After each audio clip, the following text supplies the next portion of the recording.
Hello प्यारे बच्चों, मैं आप सभी का स्वागत करता हूं हमारे यूट्यूब चैनल विज्ञान सदन में। और हम पढ़ रहे थे साइंस क्लास 10th का चैप्टर नंबर 12 इलेक्ट्रिसिटी, जिसके अंदर 3 लेक्चर्स कंप्लीट हो गए हैं। आज ये लेक्चर नंबर 4 है और इसमें हम जितनी बातें हमने कर ली थी, जो टॉपिक हमने कर लिए थे, उसके आगे बात करेंगे। तो लास्ट क्लास में हमने बात क्या करी थी? रेजिस्टेंस की बात करी थी, राइट? आई होप आपने पुराने लेक्चर्स देखे होंगे। सो रेजिस्टेंस क्या होता था? अगर हम रेजिस्टेंस की बात करें, अगर हमारे पास मान लेते हैं कि कोई सर्किट है और इस सर्किट से इसमें ऐसे एमीटर लगा दो, एक यहाँ पर आपका की लग जाएगा, एक बैटरी लगा देते हैं। एक मिनट,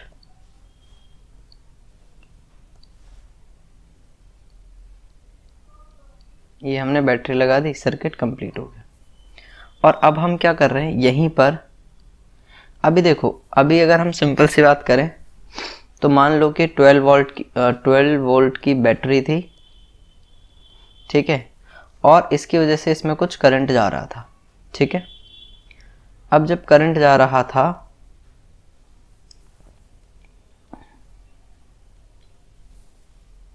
करंट जो है वो ऐसे जा रहा था, मान लो। तो जब इसके अंदर करंट जा रहा था तो एक फिक्स अमाउंट का करंट जा रहा था। अब सपोज करो इस बल्ब की कैपेसिटी इतनी नहीं है, ठीक है, और इसके लिए हमें क्या करना पड़ेगा? इसके करंट को डिक्रीज करना पड़ेगा। जितनी भी पावर कैपेसिटी प्रोवाइड करा रहा है, जिसकी वजह से मान लो 5 एम्पियर का करंट आ रहा है, सपोज करो 5 एम्पियर का करंट आ रहा है, और अगर इस 5 एम्पियर के करंट को मुझे डिक्रीज करना है, कम करना है, तो इसके लिए हम क्या कर सकते हैं? रेजिस्टेंस का यूज़ कर सकते हैं। कहाँ यूज़ करेंगे? इसी सर्किट में हम रेजिस्टेंस ऐड कर देंगे। क्लियर? तो रेजिस्टेंस क्या करता है? Resist the flow of current. तो करंट को कम करने का काम ये करता है। और जब हम रेजिस्टेंस यूज़ करते हैं तो हमें बैटरी जितनी भी उसकी कैपेसिटी होती है या जो बैटरी होती है, उसे चेंज करने की ज़रूरत नहीं पड़ती। सिर्फ हम सर्किट में ही रेजिस्टेंस ऐड कर देंगे। उसकी वजह से क्या होगा? हमारा करंट जो भी होगा वो कम हो जाएगा, जितना अपने को चाहिए। क्लियर है? चलिए, जो रेजिस्टेंस का साइन होता है वो कैसा होता है? समथिंग लाइक दिस, है ना। और हमने यूनिट वगैरह की बात कर ली थी, फॉर्मूले की बात कर ली थी। जो रेजिस्टेंस होता है वो क्या होता है? अगर ओम्स लॉ के अकॉर्डिंग देखें तो वो होता है R = V/I। इसका मतलब अगर करंट को कम करना है तो रेजिस्टेंस को बढ़ाना पड़ेगा, क्योंकि रेजिस्टेंस और करंट आपस में इन्वर्सली प्रोपोर्शनल है। कैसे है ये? Inversely proportional. कौन कौन है सर?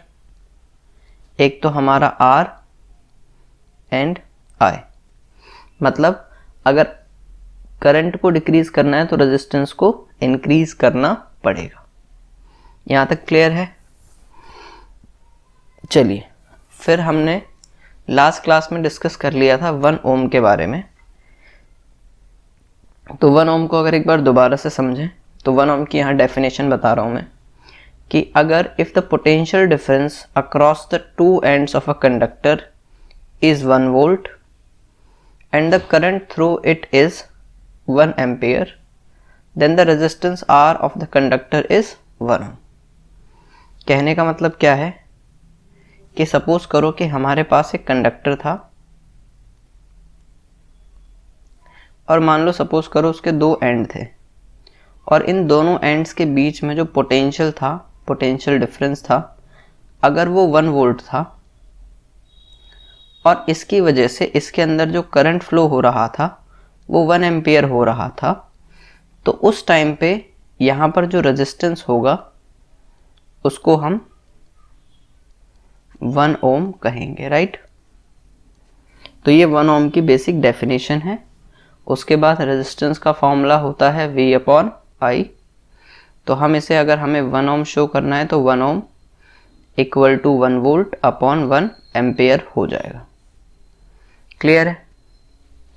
यहाँ तक तो हमने समझ लिया रेजिस्टेंस क्या होता है, 1 ओम क्या होता है, ये हमें क्लियर है। अब एक नई चीज आती है जिसे हम बोलते हैं रियोस्टेट,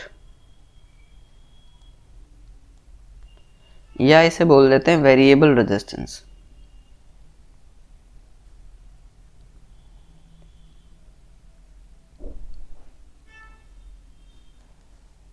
ठीक है, अब ये होता क्या है, अगर इसे समझने की कोशिश करें, पहले तो इसे शो कैसे करते हैं वो समझ लेते हैं।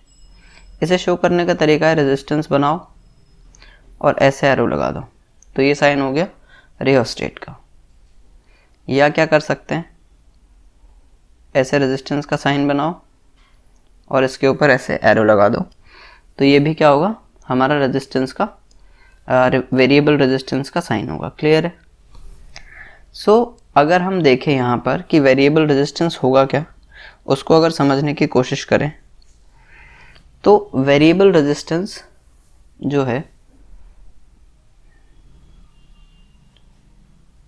वेरिएबल जो रेजिस्टेंस है या रियोस्टेट है, वो एक ऐसा रेजिस्टेंस है जिसकी वैल्यूज़ को, या हम कहें मैग्नीट्यूड को, चेंज किया जा सकता है। इसको क्या कर सकते हैं अपन, चेंज कर सकते हैं, उसे हम वेरिएबल रेजिस्टेंस रियोस्टेट कहते हैं। अब ये होता कैसे है सर, इसका क्या मतलब है, हम कहाँ यूज़ करते हैं? सपोज करो कि अगर हमारे पास एक सर्किट है, राइट, सपोज ये हमारा सर्किट है, एमीटर लगा दिया, यहाँ हमने ये बैटरी लगा दी, ये की लगा दिया। अब सपोज करो कि इसकी कुछ कैपेसिटी थी, या बेसिकली इस बैटरी की कुछ कैपेसिटी थी और इसे कुछ करंट चाहिए था, और मैं चेक कर रहा था कि करंट को अगर मैं कम करूं और कम करता रहूं, कम करता रहूं या बढ़ाऊं, तो उसकी वजह से इस पे क्या इफ़ेक्ट होगा, इस बल्ब पे, ये ग्लो ज़्यादा करेगा, कम करेगा, क्या इफ़ेक्ट रहेगा। अगर इसको शो करना है तो हमें रेजिस्टेंस को क्या करना पड़ेगा, चेंज करना पड़ेगा, बार बार कभी कम करना पड़ेगा, कभी इंक्रीज करेंगे, कभी डिक्रीज करेंगे। तो अब ऐसा तो नहीं होगा कि हर बार एक नया रेजिस्टेंस लगाएं हम, ये तो बहुत हेक्टिक चीज़ हो जाएगी ना।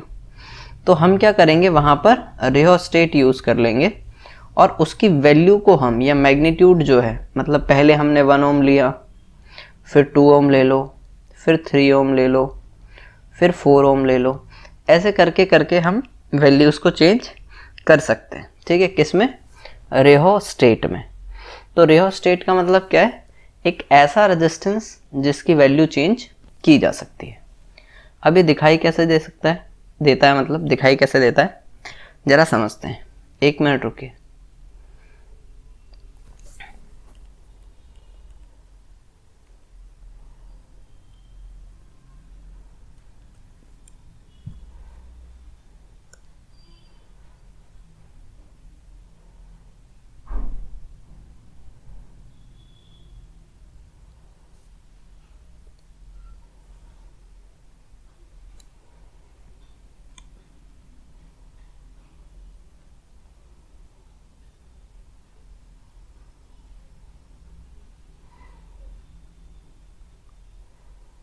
Let me show you.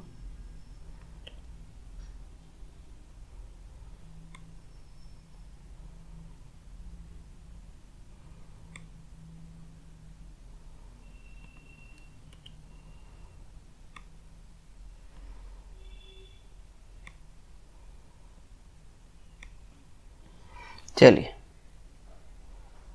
1 minute, देख पा रहे हैं, ये कुछ इस तरीके का होता है रियोस्टेट। ठीक है, अब ये जो हमारा रियोस्टेट है, इसमें देखो यहाँ पर एक कॉइल सी है, ठीक है, या ये जो आपको ये दिखाई दे रहा है नॉब, इसे हम इस तरफ या इस तरफ मूव कर सकते हैं, और जब मूव करेंगे इसे तो इसकी रेजिस्टेंस की जो वैल्यू होगी वो आपकी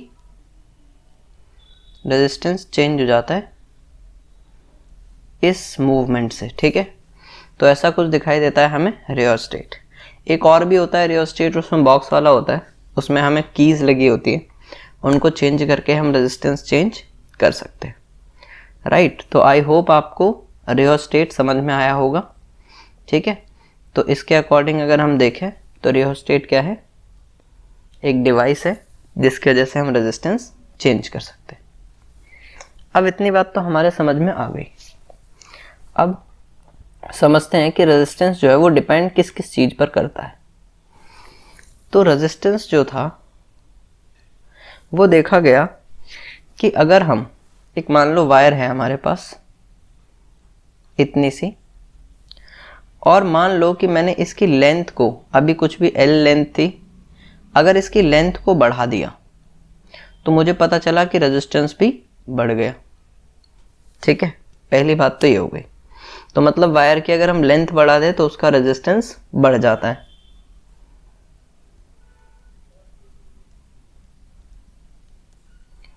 और सपोज करो कि इसका जो एरिया था, अब एरिया क्या होता है, एरिया हम बात करते हैं इस क्रॉस सेक्शन एरिया की, ठीक है।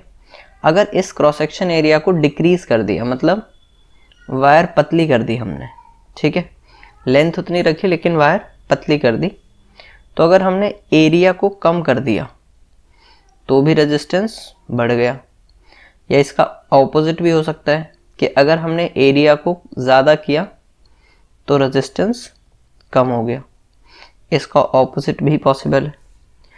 उसके बाद हमने देखा कि अगर देखो वायर्स जो होती है वो अलग अलग तरीके के मटेरियल की बनी होती है। जैसे कौन कौन से मटेरियल की हो सकती है, अगर हम मटेरियल्स की बात करें जो हमने देखे हैं मटेरियल्स, वो क्या हो सकते हैं। देखो आपने वायर तो ज़रूर देखी होगी, आयरन की भी होती है वायर, ठीक है, आयरन भी हम यूज़ कर सकते हैं। उसके बाद हमने कॉपर जनरली हमारे घरों में देखी है, कॉपर यूज़ होता है। सिल्वर की भी वायर यूज़ हो सकती है, ठीक है। तो अलग अलग मटेरियल होते हैं, लेकिन हम यूज़ कौन सी करते हैं, कॉपर। क्यों करते हैं सर कॉपर, क्योंकि कॉपर जो है वो मतलब एक बहुत अच्छा कंडक्टर है, या उसमें बेसिकली रेजिस्टेंस हमें कम देखने को मिलता है, ठीक है। तो अब हम इसके ऊपर आगे चर्चा करने वाले हैं, तो अभी सिर्फ हम इतना समझ रहे हैं कि रेजिस्टेंस जो है किन फैक्टर्स पे डिपेंड करता है। तो एक तो हमने लेंथ की बात करी और एक हमने एरिया की बात करी। तो अब देखते हैं factors on which the resistance of a conductor depends. तो किन किन फैक्टर्स पे डिपेंड करता है, ये डिपेंड करता है ऑन इट्स लेंथ, मतलब जो भी हमारा कंडक्टर है उसकी लेंथ कितनी है। On it's area of cross section, किस पे डिपेंड करता है, एरिया ऑफ क्रॉस सेक्शन पे। और on the nature of the material, जैसे हम कॉपर यूज़ करें या फिर आयरन यूज़ करें या एल्युमिनियम यूज़ करें, सिल्वर यूज़ करें, तो डिफरेंट मटेरियल्स जो हैं वो डिफरेंट तरीके से बिहेव करते हैं। तो अगर मान लीजिए, पहले तो हम समझ लेते हैं कि ये वैल्यूज़ है क्या। सपोज करो ये हमारे पास कंडक्टर है, इसकी लेंथ जो है वो L है, और एरिया ऑफ क्रॉस सेक्शन का क्या मतलब है, यहाँ पर एरिया ऑफ क्रॉस सेक्शन लिखा है। एरिया ऑफ क्रॉस सेक्शन का मतलब है ये जो एरिया है, इस एरिया को कहेंगे, मतलब अगर हम इसे सामने से देखें तो ये हमें कुछ ऐसा दिखाई देगा। तो इसका जो फ्रंट व्यू है ये कुछ ऐसा होगा, इसे हम कहते हैं area of cross section, area of cross section. तो अगर अब हम देखना चाहते हैं कि क्या कैसे कैसे वैल्यूज़ डिपेंड होती है, तो जो रेजिस्टेंस होता है वो डायरेक्टली प्रोपोर्शनल होता है लेंथ के। इसका मतलब अगर लेंथ को बढ़ाया तो रेजिस्टेंस भी बढ़ेगा, या लेंथ को डिक्रीज किया तो रेजिस्टेंस भी डिक्रीज करेगा। दूसरा रेजिस्टेंस जो होता है वो इन्वर्सली प्रोपोर्शनल होता है एरिया ऑफ क्रॉस सेक्शन के। सो अब अगर हम देखें तो हमारे पास दो चीज़ें हो गई, एक तो लेंथ हो गया और एक एरिया हो गया, राइट। तो अगर ये एक इक्वेशन है, ये एक इक्वेशन है, इन दोनों को कंबाइन करें, from equation 1 and 2। So R को हम अब डायरेक्टली क्या लिख सकते हैं, लेंथ अपॉन एरिया। और ये जो डायरेक्टली प्रोपोर्शनल का साइन है, अगर हम इसे हटाते हैं और इसी की जगह क्योंकि हमें मैथमेटिकल एक्सप्रेशन के हिसाब से क्या चाहिए होता है, एक इक्वल टू का साइन चाहिए होता है। तो इक्वल टू का साइन लगाने के लिए मैंने इक्वल टू का साइन लगाया, लेकिन यहाँ एक कांस्टेंट आएगा जिसे कहेंगे रो, L अपॉन ए। क्लियर है? तो यहाँ पर हमारे पास एक कांस्टेंट आ गया जिसे हमने क्या कहा, रो कहा।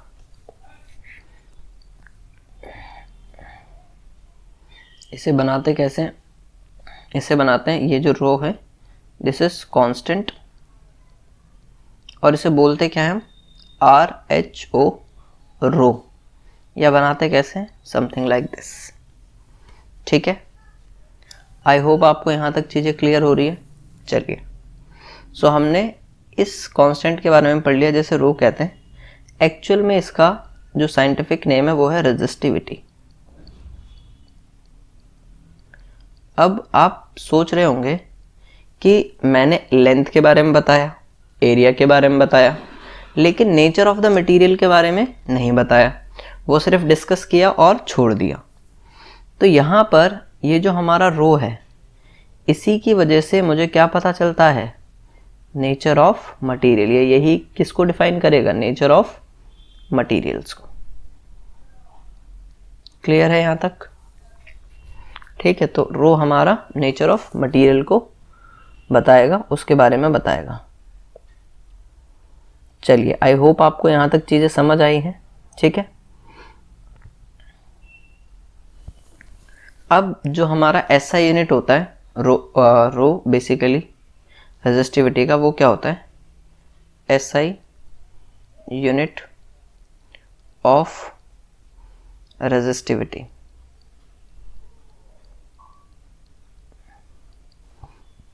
देखो, R जो था वो क्या था, रो L upon A.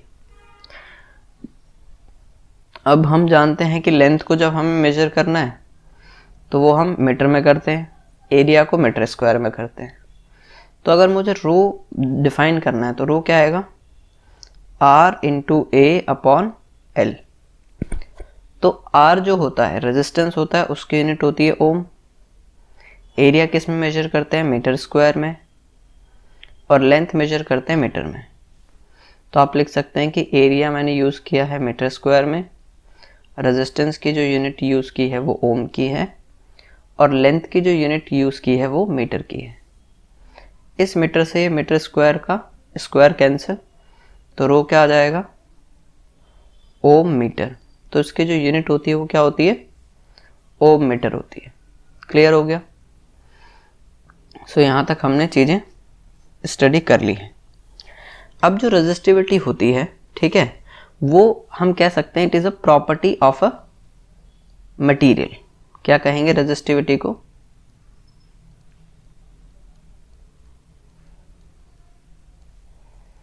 Property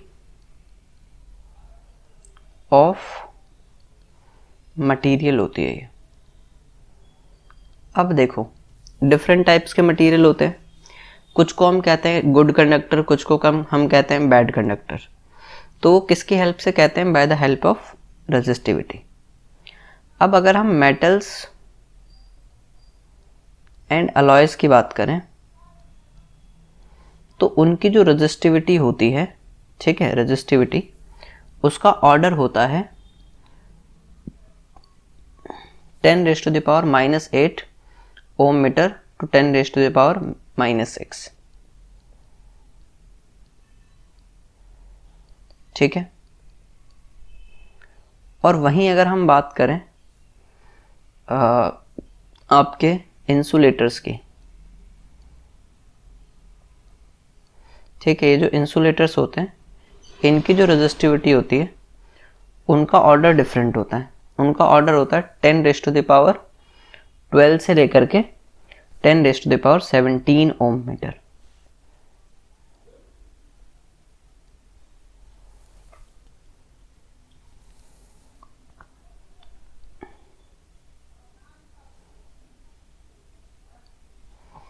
(10⁻12 ohm metre to 10⁻17 ohm metre.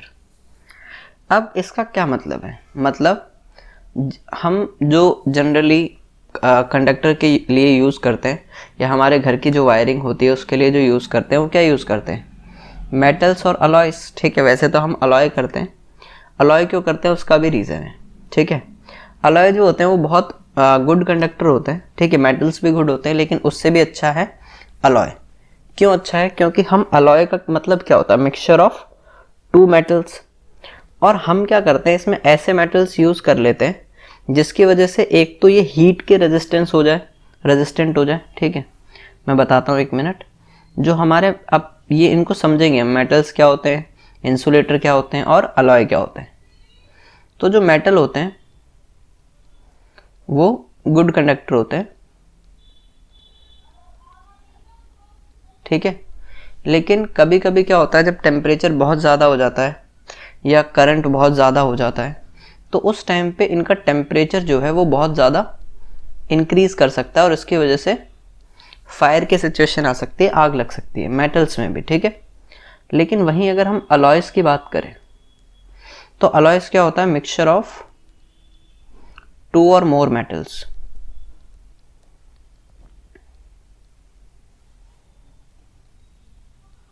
तो जब हम मिक्सचर ऑफ 2 और मोर मेटल्स यूज़ करेंगे तो हम क्या करेंगे, इनकी प्रॉपर्टी इन्हेंस कर देंगे, प्रॉपर्टी इन्हेंस कर देंगे या अच्छी कर देंगे। कैसे कर देंगे? जैसे गुड कंडक्टर तो मेटल होता ही है, राइट। और जो कंडक्टर अच्छा होगा, गुड कंडक्टर होगा, उसकी रेजिस्टिविटी सबसे कम होगी। ठीक है, जिसकी रेजिस्टिविटी जितनी कम होगी उसको हम ज़्यादा अच्छे तरीके से कंडक्ट करवा सकते हैं या वो अच्छा एक कंडक्टर होगा। उसी के साथ साथ यहाँ देखो, टेम्परेचर बहुत ज़्यादा इंक्रीज होने पर इसमें फायर की सिचुएशन आ सकती थी। तो इसका जो मेल्टिंग पॉइंट होता है वो हम बहुत इंक्रीज कर देते हैं, मतलब ये बहुत हाई टेम्परेचर को भी रेजिस्ट कर सकता है, मतलब हाई टेम्परेचर पे भी काम करेगा ये। ठीक है, हाई टेम्परेचर अगर हो जाए तो उसमें भी ये वर्क करेगा, फायर की सिचुएशन आने के चांसेस बहुत कम हो जाएंगे। ठीक है, लग सकती है बहुत ही ज़्यादा टेम्परेचर बढ़ा दें कि भैया हम तो कुछ भी कर देंगे, तो वो वाली सिचुएशन आ जाएगी, तो फिर तो प्रॉब्लम हो जाएगी। लेकिन जनरली ये फायर नहीं कैच करते जनरली। नेक्स्ट हम बात करें इंसुलेटर की। तो जो हमारे इंसुलेटर्स होते हैं इनकी रेजिस्टिविटी जो होती है वो बहुत हाई होती है। और रेजिस्टिविटी हाई होने का मतलब they are bad conductor of electricity. ठीक है, तो ये क्या करते हैं, बहुत बैड कंडक्टर होते हैं इलेक्ट्रिसिटी के, और इनके अंदर से इलेक्ट्रिसिटी पास नहीं हो सकती। इनमें क्या क्या एग्जाम्पल आ सकते हैं सर? इसके अंदर एग्जाम्पल आ सकते हैं प्लास्टिक्स, है ना, रबर्स। तो ये जो चीज़ें होती हैं इनके अंदर इलेक्ट्रिसिटी फ्लो नहीं होती, उनको हम इंसुलेटर्स कह देते हैं। अब जरा रेजिस्टिविटी को और अच्छे से समझने की कोशिश करते हैं। जनरली होता क्या है, हम एक छोटा सा एग्जाम्पल लेते हैं। हमारे पास डिफरेंट टाइप्स की वायर्स हो सकती है, डिफरेंट टाइप्स के मटेरियल्स हो सकते हैं। मटेरियल्स की बात कर रहे हैं हम, तो मान लो एक हम ले सकते हैं, आयरन ले लेते हैं, आयरन। ठीक है, एक ले सकते हैं कॉपर, और हम एक ले सकते हैं सिल्वर।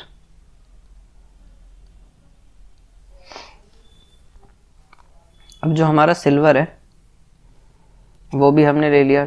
ठीक है, और भी मटेरियल ले सकते हैं लेकिन हम यही 3 से काम चलाएंगे।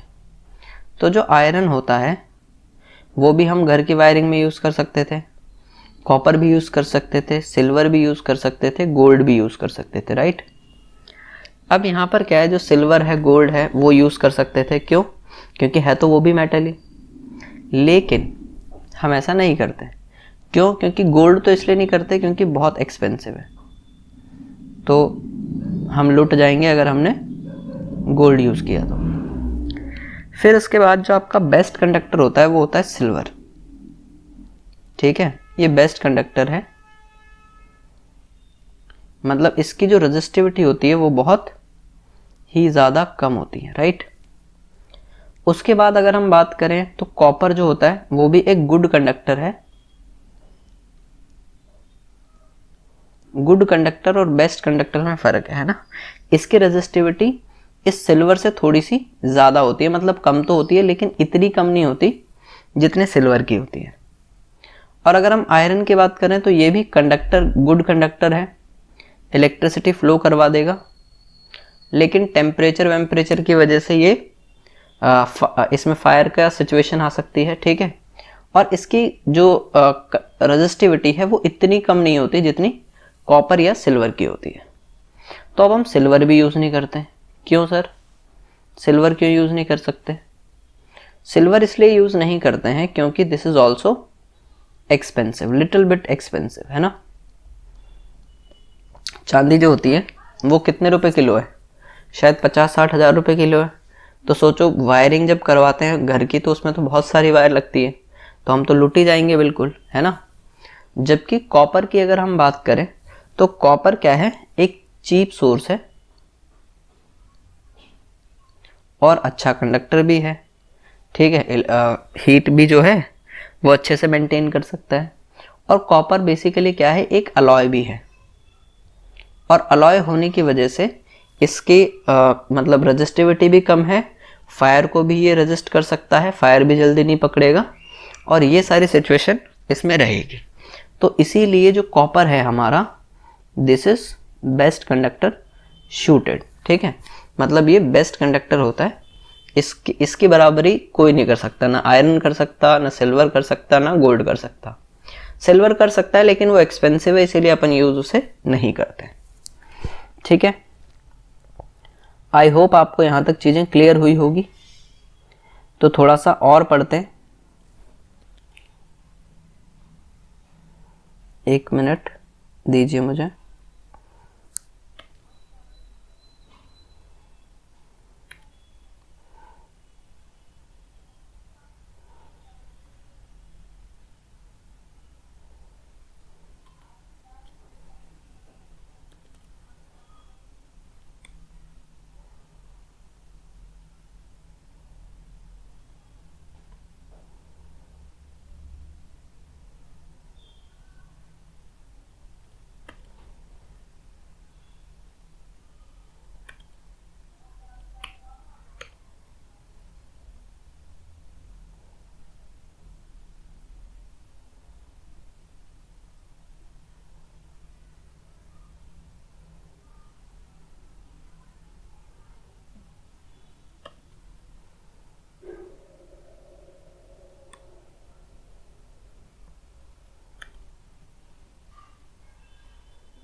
चलिए इसे में देख लेते हैं। देखो ये एक चार्ट है बेसिकली जो रेजिस्टिविटी को शो कर रहा है। This is this chart for, इस पे तो शो ही नहीं होगा ये पेन।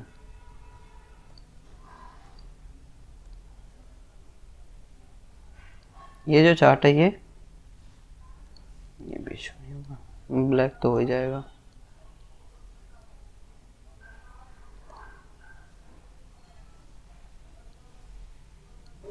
ये किसके लिए? रेजिस्टिविटी के लिए।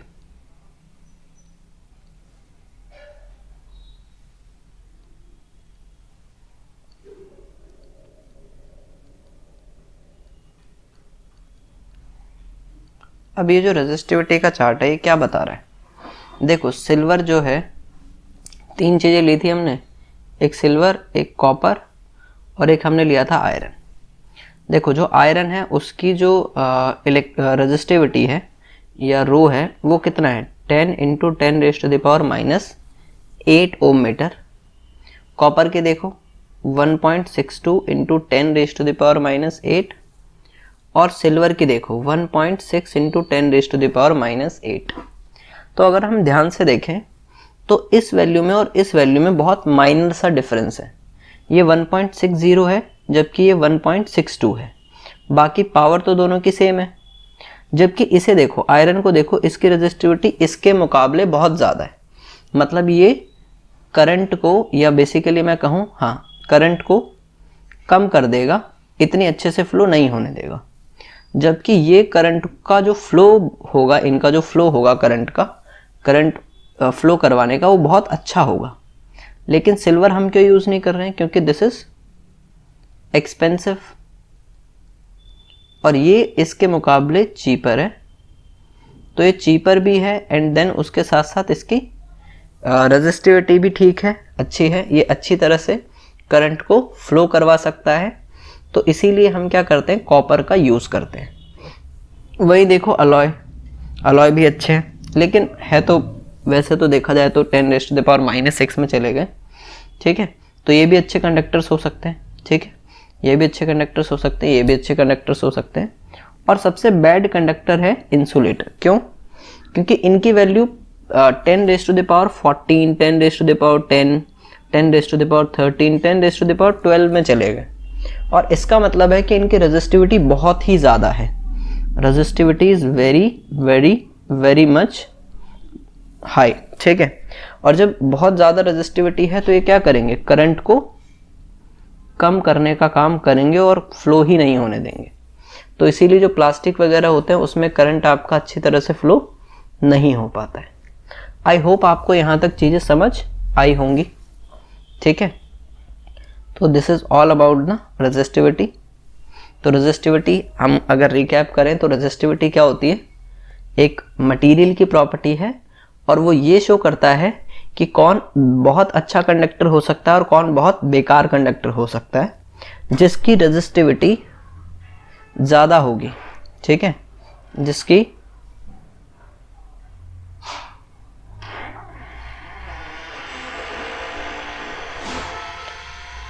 रेजिस्टिविटी ज़्यादा होगी, दैट इज बैड कंडक्टर। वो बैड कंडक्टर होगा, मतलब वो करंट का फ्लो कम कर देगा।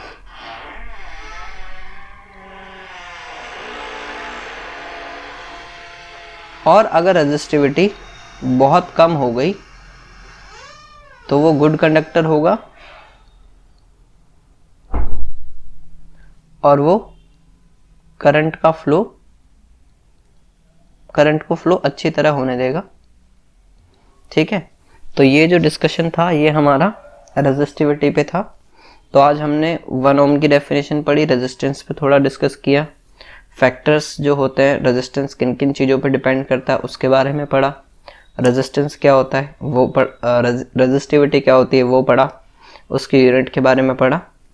अब इसके आगे हम पढ़ेंगे नेक्स्ट लेक्चर में। तो आज के लिए टाटा सन्नाटा, बाय बाय। नेक्स्ट क्लास में मिलते हैं एक नई वीडियो के साथ। Thank you for watching this video.